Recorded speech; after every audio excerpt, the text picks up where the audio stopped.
करेलू छठ बरतिया के कर लागी। करेलू छठ बरतिया हो के कर लागी।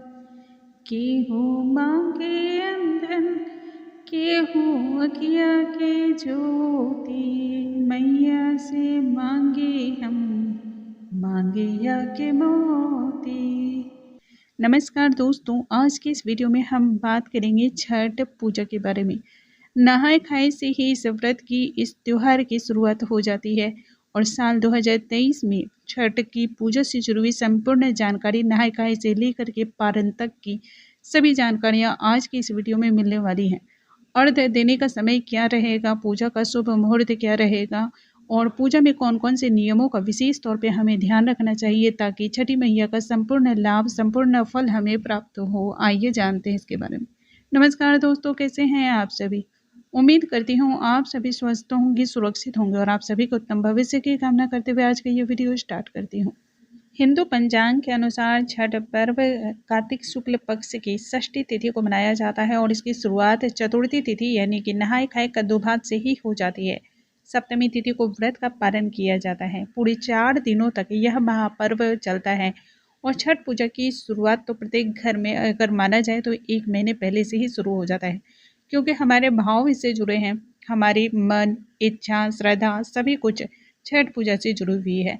यह छठ पूजा खासकर पहले के समय में बिहार, झारखंड और यूपी में यानी कि उत्तर प्रदेश में बहुत ही धूमधाम से मनाया जाता था, लेकिन आज के समय में संपूर्ण भारतवर्ष में और नेपाल की तराई में भी इस पर्व को, इस महापर्व को सेलिब्रेट किया जाता है।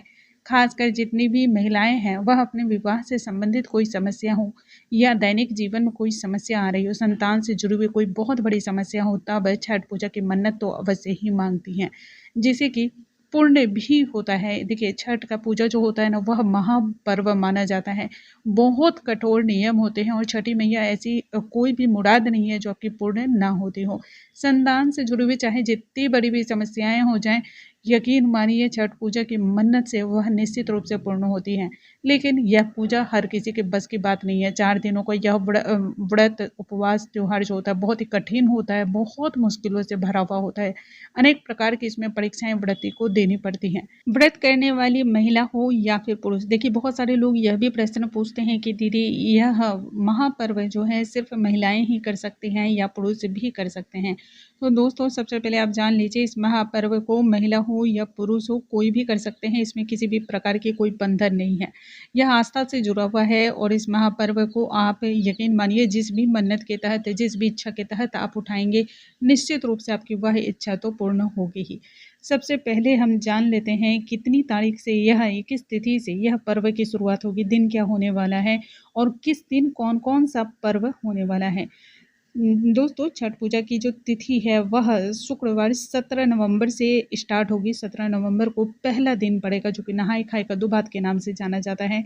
दूसरे दिन शनिवार यानी कि वह दूसरा दिन कहलाएगा, जिस दिन खरना, लोहरना हम सभी कहते हैं, तो वह दूसरा दिन का है। 19 तारीख को दिन रविवार तीसरे दिन यह हो रहा है, जिस दिन संध्या के समय हम सभी भगवान सूर्य को अर्घ्य देते हैं, घाट पर जाते हैं और भगवान सूर्य को अर्घ्य देते हैं। तो इस दिन तीसरा दिन होता है। चौथा दिन जिसे कि पारण के नाम से भी जाना जाता है, इस दिन सुबह के समय, प्रातःकाल के समय आपको सूर्य भगवान को अर्घ्य देना होता है और उसके बाद अर्घ्य देने के बाद ही आपकी यह पूजा पूर्ण होती है। उसके बाद पारण किया जाता है। अब जान लेते हैं सूर्योदय और सूर्यास्त का जो समय है वह क्या होगा, क्योंकि इस पूजा में सबसे ज़्यादा जो महत्ता होती है वह है भगवान सूर्य को अर्घ्य देना, भगवान सूर्य की उपासना करना, छठी मैया की पूजा करना, उनकी उपासना करना। ठीक है, तो इसलिए सूर्यास्त, सूर्योदय का इसमें बहुत ज़्यादा अहम रोल होता है। सबसे पहले बात करते हैं नहाय खाए की, जो कि दिन शुक्रवार और 17 नवंबर को दिन पड़ रहा है। इस दिन सूर्योदय 6:45 पर होगा और सूर्यास्त शाम को 5:27 पर होगा। नहाय खाए के दिन जो व्रती होती हैं वह पवित्र नदियों में स्नान करती हैं और यदि आप पवित्र नदियों में स्नान नहीं कर पाते हैं तब ऐसे में नहाने के जल में गंगा जल मिलाकर रख के आपको स्नान करना चाहिए, व्रत को धारण करना चाहिए। अब बात इसके अलावा करते हैं खरना के दिन की। जो कि साल 2023 में शनिवार के दिन पड़ रहा है खरना 18 नवंबर। इस दिन सूर्योदय का सुबह का समय होगा 6:46 से लेकर के और सूर्यास्त का समय 5:26 पर है। खरना के दिन व्रत करने वाली जितनी भी महिलाएं होती हैं वो एक समय ही शाम के समय मीठा भोजन करती हैं। इस दिन मुख्य रूप से चावल की खीर बनाई जाती है, जिसे कि मिट्टी के चूल्हे और लकड़ी, ये जो पवित्र लकड़ियां होती हैं, खासकर आम की लकड़ियों के द्वारा इस भोजन को बनाया जाता है। अब बात करते हैं तीसरे दिन की, यानी कि संध्या काल के समय भगवान सूर्य को जो अर्घ्य दी जाती है उसका सूर्यास्त का समय क्या है, क्योंकि इस समय हमें जो अर्घ्य देने की परंपरा है वह डूबते हुए सूर्य को अर्घ्य देने की परंपरा है। इसलिए समय आप जान लीजिए, संध्या काल को 19 नवंबर को संध्या काल के समय 5:26 पर सूर्यास्त होने का समय है। इस समय ही हम भगवान सूर्य को अर्घ्य देंगे। और उसके पश्चात अब बात करते हैं चौथे दिन की, जो कि सबसे अंतिम दिन माना जाता है और यह सप्तमी तिथि होती है। तो इस दिन उगते हुए सूर्य को, यानी कि सूर्य उदय के साथ ही हम सभी अर्घ्य देते हैं भगवान सूर्य को, और षष्ठी माता को भी हम अर्घ्य देते हैं। तो इस दिन जो समय रहेगा अर्घ्य देने का वह सुबह 6:47 पर है। तो इस समय आपको अर्घ्य देना चाहिए। देखिए, सही समय पर अर्घ्य देने से क्या होगा, आपको पूजा से सभी प्रकार के लाभ की प्राप्ति होती है, क्योंकि विश्व में एक ही प्रत्यक्ष देवता के नाम से जाना जाता है, वह है भगवान सूर्य। इसलिए सूर्य नारायण के विशेष तौर पर सही तरीके से पूजा अर्चना और उपासना करनी चाहिए, अर्घ्य देना चाहिए। अब लेते हैं आपके सवाल और हम देंगे आपके उन जवाबों को। दोस्तों, बहुत सारे लोग इस बार प्रश्न पूछ रहे हैं कि इस बार जो लोग पहली बार छठ का व्रत करने की सोच रहे हैं उन्हें उठाना चाहिए अथवा नहीं उठाना चाहिए। तो जान लीजिए, इस बार व्रत आप उठा सकते हैं। देखिए, बहुत लोग मानते हैं कि पुरुषोत्तम मास लगा था, अधिक मास लगा था, जिसकी वजह से नए व्रत को धारण नहीं करना चाहिए।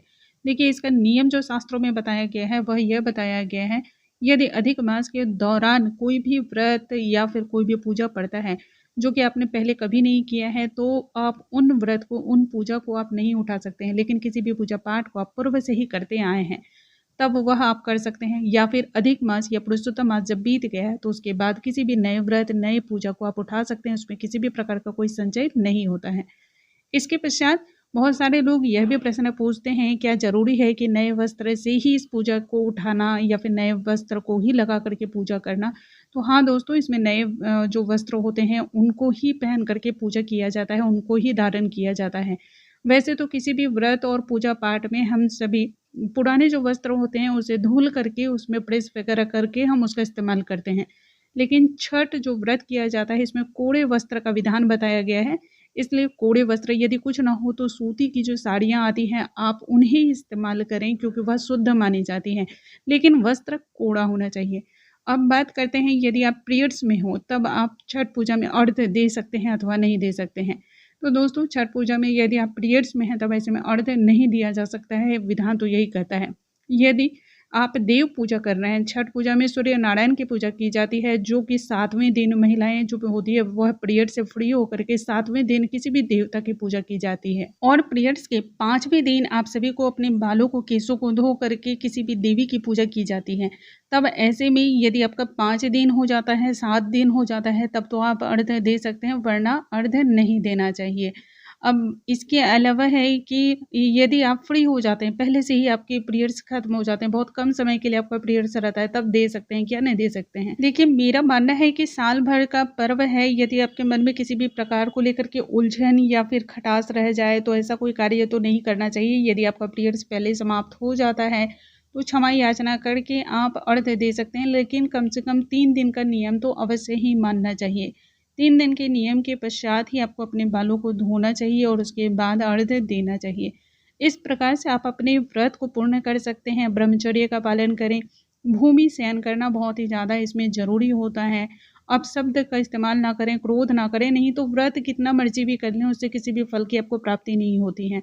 व्रती से भी किसी भी प्रकार का ऐसा अपमानजनक शब्द ना सुने। महापर्व है, महापर्व के संपूर्ण लाभ के लिए इन बातों को जरूर ध्यान में रखें और इनको अमल में भी लेकर आएं। दोस्तों, मुझे उम्मीद है आज की ये जानकारी आप सभी को बहुत अधिक पसंद आई होंगी। जानकारी थोड़ी सी भी हेल्पफुल लगती हो तो वीडियो को लाइक, शेयर, सब्सक्राइब करना बिल्कुल ना भूलें। अगले वीडियो में नई जानकारी के साथ हम फिर से मिलेंगे, तब तक के लिए नमस्कार दोस्तों।